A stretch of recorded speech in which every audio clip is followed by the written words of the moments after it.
Hey folks, Doc Jake from Sioux Nation Ag Center here. Gosh, don't you hate it when the weather gets so hot? You're laying out on a white sandy beach and the wind's gently blowing across you and you just worry about your cows because you don't want your cows to be stuck in this hot, humid, terrible environment that's so doggone warm. Oh, wait a minute, this isn't right. Oh, okay, that's better. So we know that heat has a negative effect on cattle health and performance. Obviously the health aspect can come from conditions like heat stroke. But when we think about performance, we have to think about the fact that hot weather decreases appetite. Let's face it, you don't eat when it gets hot outside. It makes you wonder why we always have hot dog eating contests on the 4th of July. So because of this decrease in consumption, we see lower conception rates in our cow herds and lower gains in the feed yard. So the question then becomes, what can we do to mitigate this heat? Now obviously the most important ingredient in heat abatement is having clean, clear water available for all animals at all times. Now that's what I call high quality H2O. The amount of water that's required on a hot day is pretty large. A 1,000-pound animal will drink 1.5 gallons of water an hour. It's not a bad idea to add electrolytes to the water as well.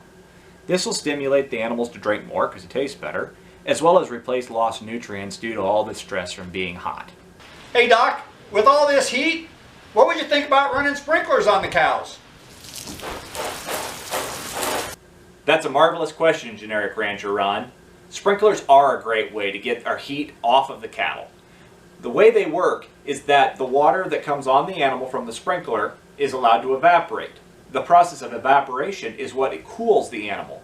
This means that we don't want those sprinklers to run constantly, because if they're running constantly, we don't allow for evaporation to occur, we simply increase the humidity, which actually makes things worse rather than better. So ideally we want these sprinklers to run for roughly 10 minutes every hour. We also want our water droplet size to be that perfect balance of not so small that it creates a mist, but not so big that creates a bunch of mud. A key factor when using sprinklers is once we start using sprinklers on a group of cattle, we must continue to use them throughout all the heat events the rest of the summer. They acclimate to having it, so without it, they don't perform very well and can have health consequences. Another way we can abate heat for cattle is by using shade. You see, shade decreases the temperature on the surface of the cattle, as well as decreases the temperature on the ground that the cattle are on. When providing shade for our cattle, we want to make sure we have at least 20 to 40 square feet underneath the shade.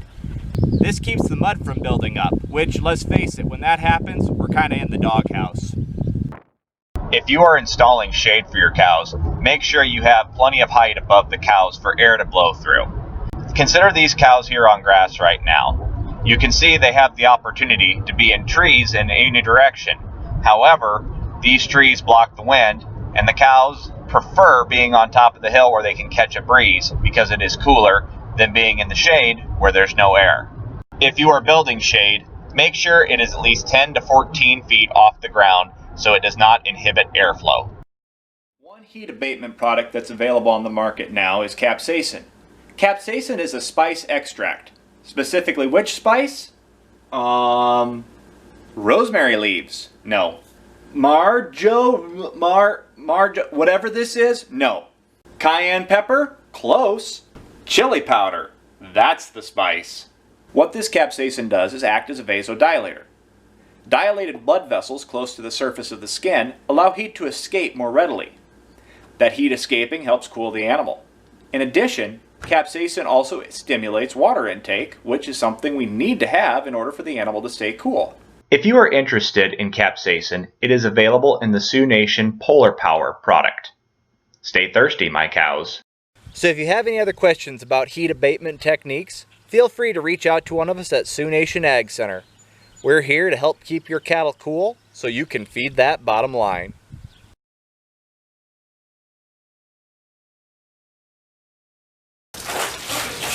That's enough. That's enough, dear. That's enough, dear.